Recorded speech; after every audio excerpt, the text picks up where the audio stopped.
He entered a large black room in the back of the church, filled with broken-down cots and more kids dressed in dirty black. They were building puppets. Joe couldn't help but laugh, wondering if they were planning some sort of punk rock nativity play. He saw Bea building a massive puppet in the corner. It must have been 20 feet tall. Its face was a bull, an angry bull with 7 horns and red eyes. The bull was wearing a suit with the words "Kill 'em all, let the market sort 'em out," stenciled in red spray paint across its chest. Joe walked up next to Bea. "Let me guess. A puppet show for the children's hospital?" Yeah, all those kids with asthma from the carcinogens in their tenement walls should enjoy the show. It's the Grand Guignol of Wall Street. "So what's the deal? Is it like for a concert or something?" It's the G23 summit on Wall Street tomorrow. "Oh, yeah, that." You have no idea what that means, do you? "I totally do. The G23. It's gonna be awesome." You're a jackass. It's a meeting of the most powerful wealth managers on the planet.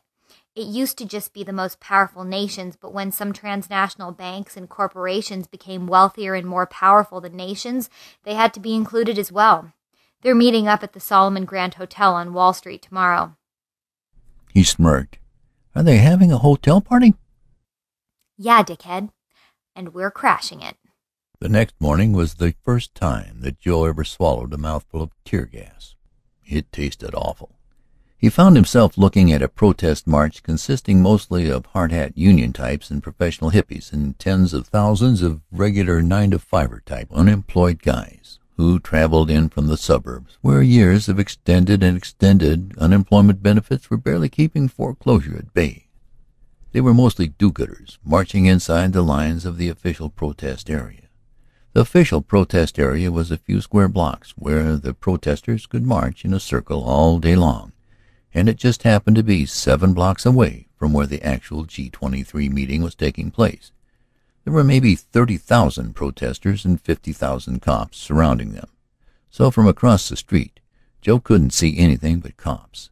Trying to see the protesters past the cops was like trying to see the cream in a Twinkie through the dough. Needless to say, it wasn't a very effective protest. Joe was standing inside a different protest altogether. 100 or so kids who called themselves the Black Bloc, which basically meant they wore all black and marched wherever they damn well pleased. "Whose streets? Our streets," was a popular mantra of the 60s protest movement, but it had a different connotation when it was shouted by a mob of kids in black bandanas, holding up bizarre-looking puppets mere blocks away from the carcass of the World Trade Center. A line of cops, police, FBI, National Guard, in full riot gear, blockaded the streets ahead of them, pounding truncheons against riot shields in unison. Clang, clang, clang go the truncheons. Joe's jaw shook with each clang. It was the most terrifying thing he'd ever seen in his life. They had no faces, just anonymous riot helmets. At least cops showed their anger, their annoyance, or their distaste for you right there on their faces. This faceless army with their cold and inhuman helmets, they were a physical manifestation of bureaucracy, like the hold music for your local utility monopoly had taken a weaponized corporal form. There was nothing to see on these guys' faces except your own reflection. They looked like Cobra soldiers from Joe's grandpa's old comic books. Joe wondered if Cobra Commander and Destro were somewhere in the Solomon Grand Hotel discussing trade policy with the president. Clang, clang, clang, but Cobra soldiers don't fight in the streets with truncheons. This was even crazier than that. The riot cops were more like an army of those orc-goblin hybrid soldiers from Lord of the Rings. Joe tried to remember what they were called. Clang, clang, clang. The Uruk-hai, he recalled, goblins that could fight by day. They had a white handprint on their foreheads, like the invisible hand his math teacher talked about when explaining the stock market. Joe looked out at the military hordes and imagined some invisible hand of Wall Street was puppeteering them. Joe tried to figure out precisely how he wound up in this alternate reality. No owls ever came for him, but somehow he chased a bee down a rabbit hole and wound up here, a world away from Forest Hills. Someone smashed a bank window with a brick.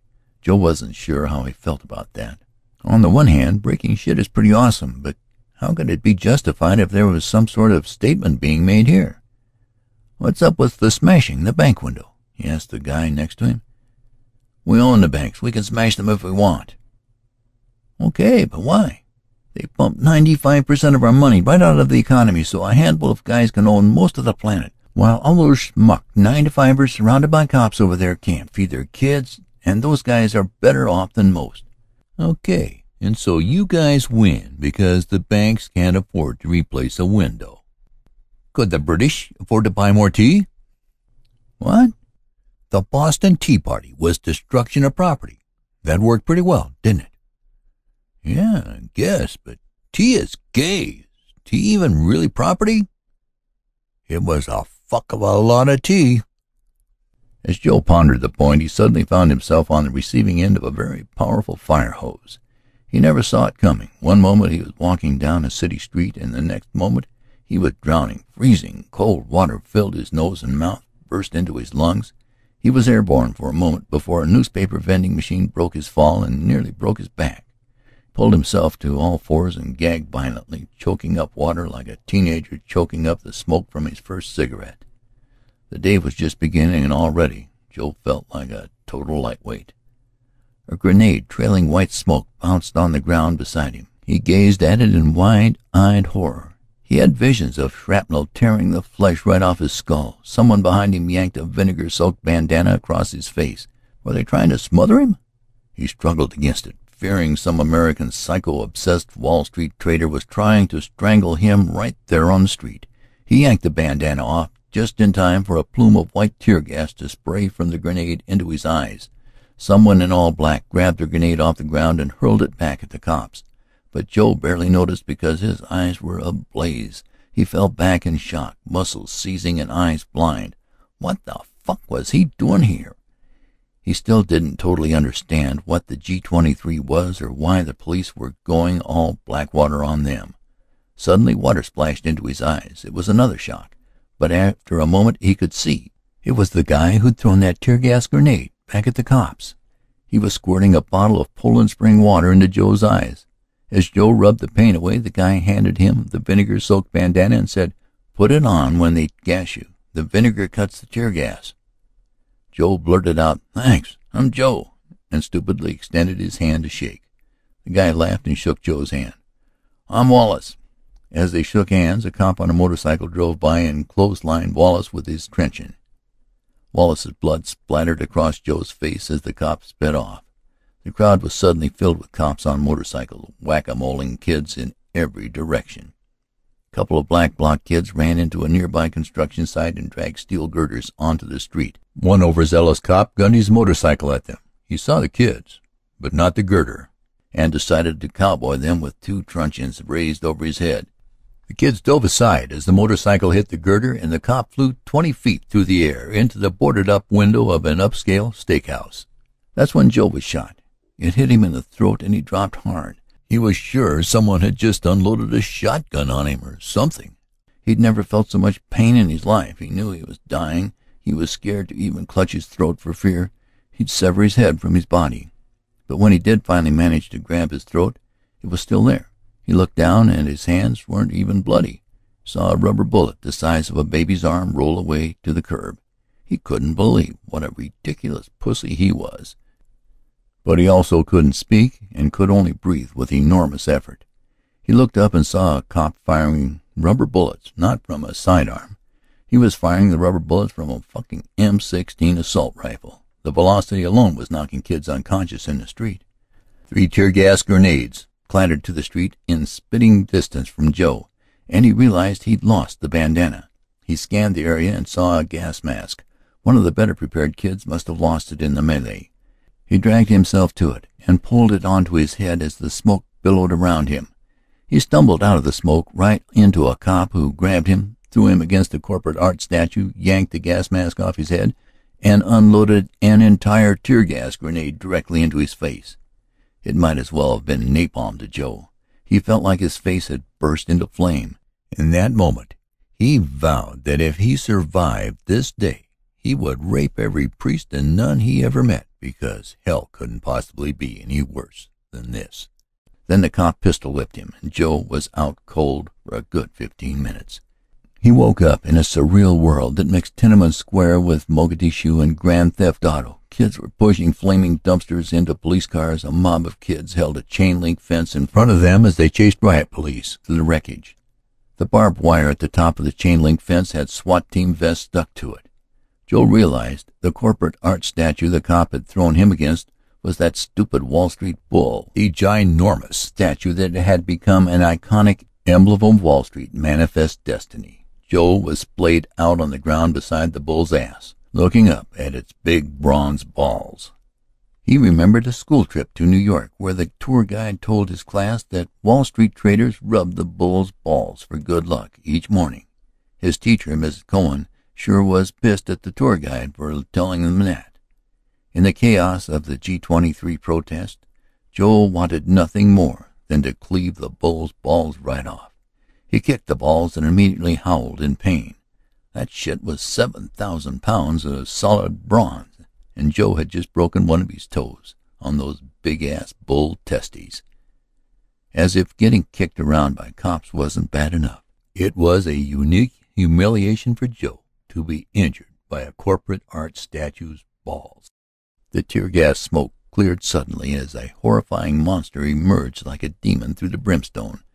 It was a gigantic 20-foot bull with red eyes and 7 horns. It was B's puppet, and it was somehow motorized and driving down the block, dispelling smoke as it rolled. A few cops approached it, but they quickly scrambled back at the sound of gunfire. B was standing behind the bull's shoulder, wearing a gas mask and firing rubber bullets from an M16. The puppet stopped a few yards from Joe, and the screech of a mechanized gear shift filled the air as a huge metal hook with a steel chain sprang out of the puppet's head. It was a crane. B was driving a crane with her puppet draped over it. The crane hook dropped down onto the Wall Street bull and snared it around the neck. The gear shifted, and it started pulling the bull up. Joe clambered back as the ground shook and the steel bolts ripped up from the concrete. The crane rose and lifted the bull up in the air, hanging it high in the sky, as if from a noose. B had publicly hanged the Wall Street bull, and suddenly the air was filled with hoots, hollers, and screams of excitement from every protester still conscious, whether black bloc kid, union hard hat, professional hippie, or unemployed working-class stiff. Joe was particularly impressed and felt appropriately avenged for his throbbing toe. Gunfire followed, and Joe knew from the sound of metal ricocheting off B's crane that they weren't firing rubber bullets anymore. B fell forward over the crane. Joe saw her for a second splayed out on the street with blood pooling from her skull before she was completely covered by cops stomping down on her. She was the cream and a Twinkie of riot police swinging everything they had, riot boots, truncheons. One even raised his riot shield over his head and smashed it down on her. Joe leapt on one of the cops, but was immediately thrown off and ignored. He jumped onto the crane, grabbed the handle, and pushed it forward. The crane rolled right into the pile-on of cops. It moved slow enough for most of the cops to leap out of the way, but one tripped and his leg turned into a speed bump that nearly knocked Joe right off the crane. The cop's knee shattered. His fellow officers climbed up the crane, swinging their truncheons at Joe. Joe kicked down at them futilely as he turned the handle to the right, rolled up the curb, and headed straight for the entrance to KQ Portian Bank. Fuck bricks, fuck banks, and fuck the Boston Tea Party, Joe thought as the hanging bull struck the floor-to-ceiling windows and Joe was doused in a hail of shattered glass. Cheers erupted from behind him for a moment, but the solidarity was quickly interrupted by a vicious counterinsurgency strike by the riot police with unmarked FBI backup that left the streets drenched in blood and littered with broken teeth. Several blocks away, a few hundred blue bloods who'd never worked minimum wage, never panicked about how to pay the rent, and never walked a beat in a tough part of town, sat in a posh hotel and discussed how the world should work. They didn't care about the small uprising in the streets. They'd seen plenty of bloody protests. None had ever shaken their global chessboard. They had no idea what was in store for them this time.